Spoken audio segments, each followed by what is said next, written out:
Ampadu, he's a player that can play in numerous different roles within the team. How do you see him fitting in? Play numerous roles in the team. He gives huge competition in a lot of positions, and we've put together a group of players that can play various systems. If we have to, can play in various positions. We're covered. Competition for places is huge.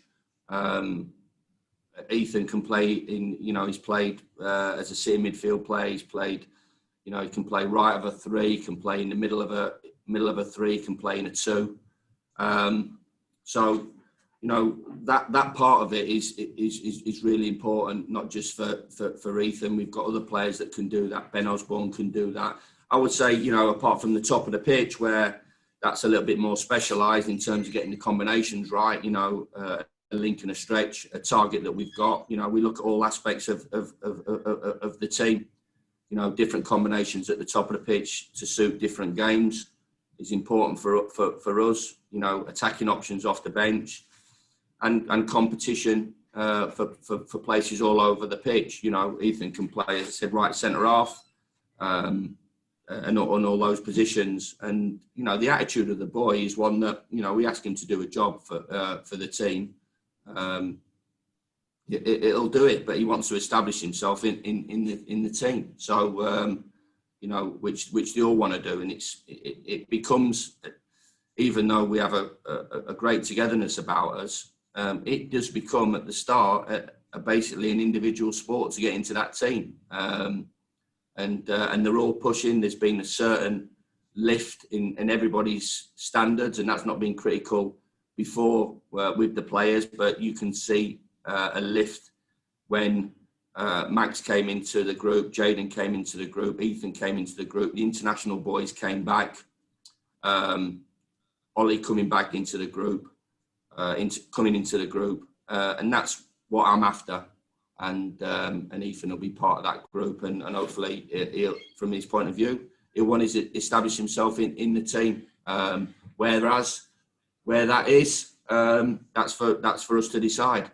Ollie Burke, with him, is he another player that will be, perhaps, as you've signed before, maybe a guy that has just got that extra added ambition because he's looking to get things back on track? He was the young star, if you like, at Nottingham Forest that got a massive move, but now he's looking to kickstart things again. That's not his fault. That's not his fault. I think that's a compliment to what he's done. And then he had he went to Leipzig, who are, an outstanding European team. The manager there knows his stuff at the time. The players that he signed and the success that he had. £15 million, whatever country it is a big chunk of change. And for him to come back for £50 million is yet again not his fault. Quick change of manager at West Brom. I think he's had some bad press at West Brom, but that's my opinion, and everybody's entitled to their opinions. I think it's a great deal for our football club in terms of, and that's not being disrespectful to Callum, because Callum did well for us in the first part of the season. But I was looking for something different. I have that ability to look and change things around. I am one of making quick decisions if I think that things needed to be changed, and we did with Callum. And as far as Callum's concerned, wish him all the best. He's a fabulous boy, and we thought this was a good deal. There was always going to be some trading going off in the summer, and for us to receive a fee and take Ollie, from our point of view, I think that's a good bit of business. And West Brom will think that's a good bit of business for them. They're getting a player that Slaven wants, and I'm getting a player that Chris Wilder wants, and he fits what we're after. There's not many players that have got the raw pace that Ollie's got, and it was important that we added that to our group this pre-season. We've certainly done that. Now the key is from our point of view, from myself and the staff and the boy, to maximise what he's got in his locker, and we'll certainly do that. And as I said, it's a fresh start for Ollie, and hopefully he'll be a success. I think all round it's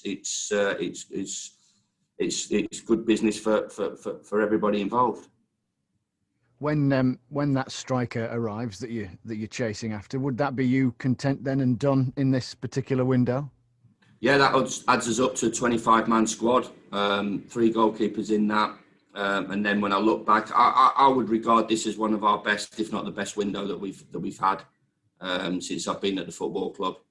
To sign, as I said, an outstanding young English goalkeeper.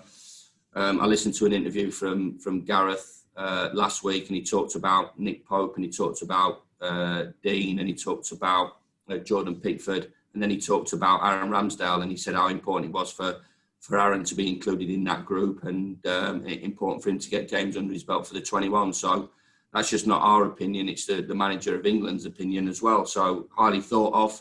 I think from the number that we paid for Aaron at this period, it's good timing for us, and it's yet again, thankful of the support I have from the board. But I think that's a good bit of business. The 2 boys that we've got in from Derby, I think age, ability. I know I had a chat with Frank Lampard, and he had them under his wing at Derby, and how impressed he was with both of those boys. Ethan, one that we've been tracking for a couple of years. We tried to get him in last year, but the Leipzig deal was already down the line. And from Molly, a swap with Callum, and got raw pace into the team. So yeah, getting the other one in is important, and we'll still crack on with that one. But when the window shuts, as I've always said, I'm sure the group is now and will be a lot stronger than it first started going back to that first game at Bournemouth, which is all I can ask. Now, obviously off the back of that, they've got to produce performances individually and as a group to match what that group achieved last year, starting off at Bournemouth, and I'm confident they can do that.